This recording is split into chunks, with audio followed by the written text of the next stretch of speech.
26 अक्टूबर की सुबह इजराइल के 100 फाइटर जेट विमान ईरान की सीमा में घुसते हैं। 20 से अधिक ठिकानों पर हमला करने के बाद अचानक ऐसा क्या होता है कि इजराइल तुरंत हमला रोकने के आदेश दे देता है। ईरान का वह कौन सा हथियार है जिसे देखकर इजरायली सेना भाग खड़ी होती है। अगर आप अंतर्राष्ट्रीय मीडिया पर नजर रखते हैं तो आपको ऐसा महसूस होगा जैसे इजराइल ईरान पर हमला करके उसे खत्म कर चुका हो। इजराइल ने ईरान पर हमला क्या किया, मानो पूरी दुनिया एकजुट होकर ईरान के खिलाफ युद्ध अभ्यास करने लगी। लेकिन ईरान ने एक बार फिर से इजराइल को उसकी औकात दिखा दी है। अपनी पूरी ताकत लगाने के बाद भी इजराइल ईरान का बाल भी बांका नहीं कर पाया है। इजराइल के 100 लड़ाकू विमानों ने ईरान के सैकड़ों सैन्य अड्डों और रॉकेट फैसिलिटी पर हमला किया, जिसे ईरान ने नाकाम बना दिया। इतना बड़ा हमला करने के बावजूद भी इजराइल ईरान के एक मच्छर को मारने में भी कामयाब नहीं हो पाया। और यह तब है जब इस पर होने वाले इस हमले को खुद इजरायली प्रधानमंत्री नेतन्याहू लीड कर रहा था। नेतन्याहू की बुज़दिली का अंदाजा इसी बात से लगाया जा सकता है कि जब उसने ईरान पर हमला करने के आदेश दिए तो वह खुद बंकर में जाकर छिप गया ताकि ईरान कहीं उसे ही निशाना न बना दे। याद रहे कि हसन नसरुल्लाह की मौत के बाद ईरान ने इसी महीने 1 अक्टूबर को 200 से अधिक बैलिस्टिक मिसाइलों से हमला करके इजराइल के आयरन डोम की धज्जियां उड़ा दी थी। ईरान के इस हमले ने उस तिलिस्म को भी तोड़ दिया था कि इजराइल पर कोई हमला नहीं कर सकता। इजराइल ईरान को अपना सबसे बड़ा दुश्मन मानता रहा है।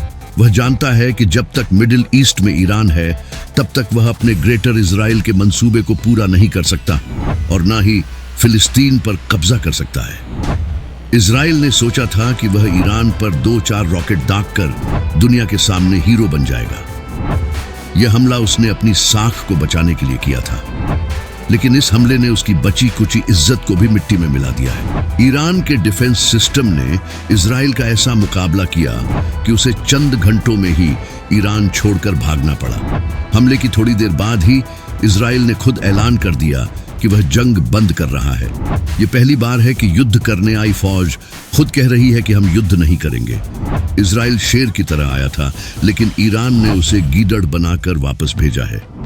आखिर क्या वजह रही कि जिस इजराइल को दुनिया की सुपर पावर अमेरिका का समर्थन हासिल है वह ईरान से भाग खड़ा हुआ? तो इसका सीधा सा जवाब है ईरान की युद्ध क्षमता और उसका डिफेंस सिस्टम। ईरान के पास ऐसे ऐसे हथियार हैं जिनका मुकाबला कर पाना किसी के लिए भी मुमकिन नहीं है।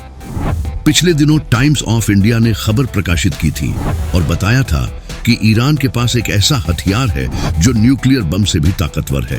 अमेरिका ने इसे मिस्ट्री वेपन का नाम दिया है। इस हथियार की ताकत का अंदाजा इसी बात से लगाया जा सकता है कि पिछले दिनों जब ईरान ने इसका परीक्षण किया तो ईरान से लेकर इजराइल के पूरे इलाके की धरती कांप गई। और माना जा रहा है कि जब इजराइल के सैनिक ईरान में घुसे तो उनका सामना इसी अघोषित हथियार से हुआ जिसने उनके वजूद को हिलाकर रख दिया। ईरानी मीडिया ने एक वीडियो प्रकाशित की है जिसमें देखा जा सकता है कि हमले के वक्त इजराइल के प्रधानमंत्री के माथे से पसीना छूट रहा है।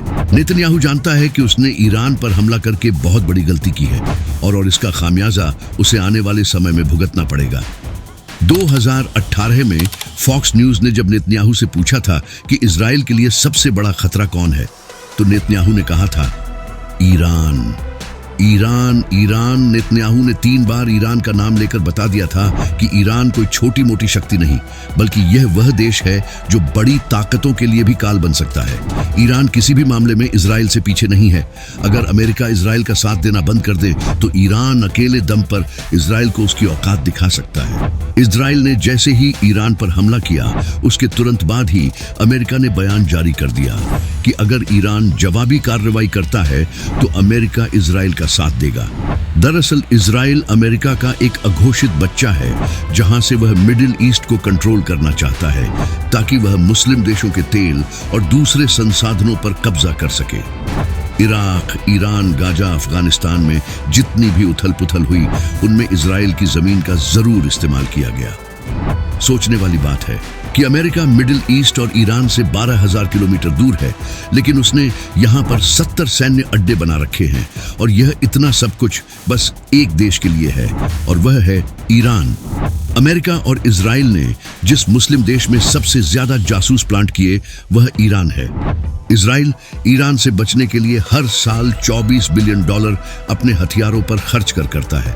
ईरान की आर्मी इजराइल से 5 गुना बड़ी है। इजराइल के पास जहां 170,000 एक्टिव सैनिक हैं, वहीं ईरान के 6,70,000 सैनिक मैदान कारजार में विजय पताका फहराने के लिए काफी हैं। ईरान के पास 6,576 बख्तरबंद गाड़ियां हैं, जो इजराइल के मुकाबले में 20,200 ज्यादा हैं। ईरान के पास 3,000 से अधिक बैलिस्टिक मिसाइलें और 101 जंगी बेड़े हैं, जो उसे दुनिया का सबसे ताकतवर देश बनाते हैं।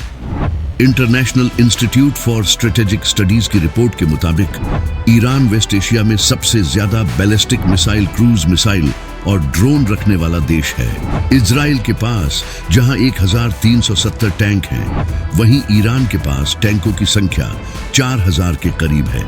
वहीं अगर सबमरीन की बात करें तो ईरान के पास 19 और इजराइल के पास 5 सबमरीन है। अगर अमेरिका इजराइल की मदद ना करे तो ईरान अकेले दम पर इजराइल को उसकी औकात दिखा सकता है।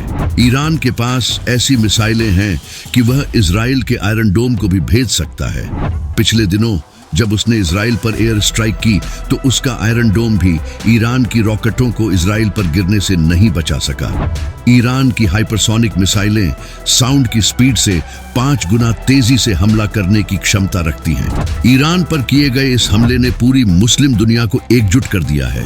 यहाँ तक कि सऊदी अरब जैसा देश भी ईरान के साथ खड़ा नजर आ रहा है। सऊदी अरब ने एक बयान जारी करते हुए कहा कि ईरान पर हमला अंतर्राष्ट्रीय नियमों का उल्लंघन है। यह हमला ईरान की आजादी और उसकी स्वायत्तता पर हमला है। माना जा रहा है कि 57 मुस्लिम देशों का संगठन OIC इस मुद्दे पर आपातकालीन बैठक बुला सकता है। ईरान ने भी साफ कर दिया है कि वह इस हमले का जवाब जरूर देगा। अरब देशों को समझना चाहिए कि इजराइल सिर्फ गाजा तक ही नहीं रुकने वाला, बल्कि उसके ग्रेटर इजराइल की सरहदों में मिस्र भी है और मक्का और मदीना भी। इजराइल की स्थापना करने वाले यहूदी थियोडोर हेजल ने कभी लिखा था कि इजराइल तब तक मुकम्मल नहीं होगा जब तक उसकी सरहदों में इराक, ईरान, मिस्र, जॉर्डन और सऊदी अरब न शामिल हो जाएं।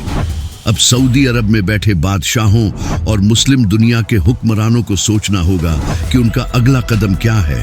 ईरान पर हुआ यह हमला बस ईरान पर नहीं, बल्कि मुस्लिम देशों की गैरत पर हमला है। सबसे बड़ा सवाल तो यही है कि अफगानिस्तान, इराक और गाजा के बाद क्या अमेरिका ईरान को भी बर्बाद करने वाला है?